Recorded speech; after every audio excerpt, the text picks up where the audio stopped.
Jeffrey in Los Angeles. Saw Canyon Club show wants to CHAL. Either wants to chalice me or challenge me. Jeffrey. Hi, Dennis. How are you, my friend? Good, sir. Good, sir.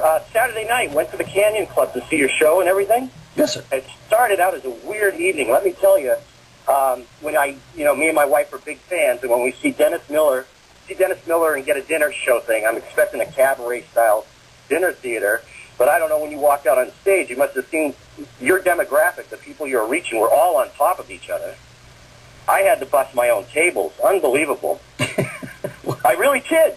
And you know what? When it came time, after plopping down the $40 for the prime rib, I wanted a doggy bag, and they brought me a Ziploc bag from the kitchen. So, well, you know, Jeffrey, when I do travel around and do my comedy, as you well know, I am in charge of the kitchen, and I apologize to you for that, my friend. I know that, but certainly at this point in your career, you can pick and choose the venues you want to play. So you'd prefer I don't play the Canyon Club anymore?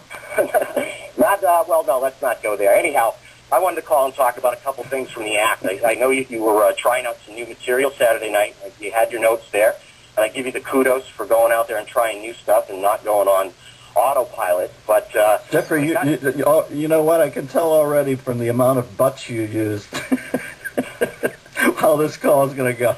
So you had a good the Canyon Club butt. You try new material, but go ahead. Let's cut to the chase. What did you hate, Jeffrey? Well, Chasers, I've always identified myself as a conservative Democrat, and there really are two Americas. There's a red and a blue America. And, man, I never felt that. I really felt out of place in that environment when I'm, sitting next to people who want to talk about Rush Limbaugh. But anyhow, as far as your rant... Now, what's up? Have you ever listened to Limbaugh? Yeah, sure, I do. Sometimes for a break, I love to listen to him. And well, if you love to listen to what is your problem with him? Sometimes he makes sense to you, and sometimes he doesn't, right? Right. Okay. Well, you're comfy with that, right? As a grown man, it doesn't have to be completely adherent to what you believe for you to be interested in it, right? Absolutely. And thus, I assume it was at my show. We're not the same human being. You come to see the show, there's some things you sort through, and you go, I don't like that, I think that's wrong, and there's some things you like, probably, right? And I just want to let you know the two things that made the hair on the back of my neck stand up. You know what? I saw you, because I remember being halfway through the show and looking out and thinking, there's somebody metamorphosing out there. Look at that man. The hair on the back of it. I remember you now. Okay. That's great. Well, number one is this everything with all these rants on the environment, not just you, everybody, all the conservative people, and I don't mean to generalize, saying that, global warming and these aren't issues and it's fear-mongering.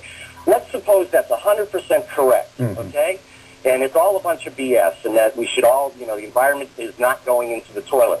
But shouldn't we, as people, never mind your political alignment, be more concerned about how we're living and what's around us? Yeah, now let me jump in for a second. We can have a conversation here. My son has expressed to me that when he gets his first car, he'd like a hybrid. And I told him I'm completely amenable to that because, I think you have to hedge your bets in the off chance. And I think it's a small chance, but granted that maybe some of this apocalyptic fervor is true. I don't believe that, but if my son does, I'd like to segue into the next generation. So when I do buy my son a car when he's ready to drive, or the next car for the family, I'm going to buy a hybrid because I'm not as strident as some people are about this stuff. That being said, do I think Manhattan's going to be underwater in 2057? No, I don't. Okay. And the only other thing I wanted to bring up was, other than maybe in a high school history class watching an old RKO black and white newsreel, I have never, in all the public places I've gone, I've never heard anybody live call for people to be lynched. Terrorists. Now, I don't want to take it out of context. Terrorists. You were talking about child rapists, and you were talking about terrorists, and you were talking about pedophiles. I understand that. But as a society, haven't we come farther than that? I mean, you weren't up there doing satire. You really believe what you said, that people should go out and lynch people. Yes, I'm reading a book. I'm reading a book called Manhunt about the hunt for Lincoln's killer, and they have these pictures in there of the people that they found who had been behind the Lincoln assassination. And I also am reminded of In Cold Blood, Dick and Perry. And I sometimes think that there's so much effort. I would prefer, quite frankly, the guillotine. That seems to make more sense to me, because I do believe when you lynch somebody in the death rattle, there's often a lot of extraneous CO2 put into the air, which goes back to your first point. I don't want the environment to be hurt. But, I do think that there has to be, I think firing squads, quite frankly, made sense on the battlefield. And I do believe that terrorists, quite frankly, if we did something I think back to that bridge over there in Baghdad where they lynched our people upside down. I think there has to be some quid pro quo, something they understand in this war on terror. Yeah. The message. I'm talking about the due process. At one point, you never said anything about it. Someone should go through due process. You want to hang people, hang them, but you just can't. You were appealing to a mob mentality there. Well, it didn't feel like a mob to me, but it sounds like you had trouble from the prime rib right off the bat. So it does not sound like a good evening for you, and I apologize for that, Jeffrey.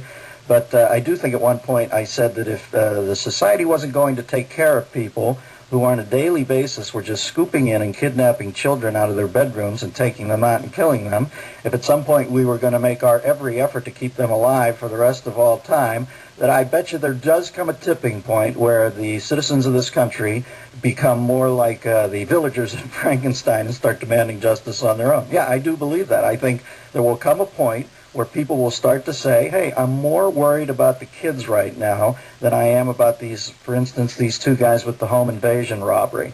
Now, I'm always surprised, and I think it goes to show you what a principled culture we are. Quite frankly, like an old Western, the people up in that area just don't go, these guys lit the place on fire, lit the people on fire, raped the daughters, beat the guy with a ball bat, and come out of the house, were in their car, and got caught by the cops after they banged into the thing, and now they'll never face the death penalty, I think, and they'll go for the rest of their life. It'll cost immense amounts of money. They might even say that they've, that they've transmogrified at some point and want to be let out. And I think people are just getting sick of that. I think people are looking at the heinous nature of a crime like that and thinking of the old Clint Eastwood movie. Maybe it's time to hang 'em high. This is the Dennis Miller Show.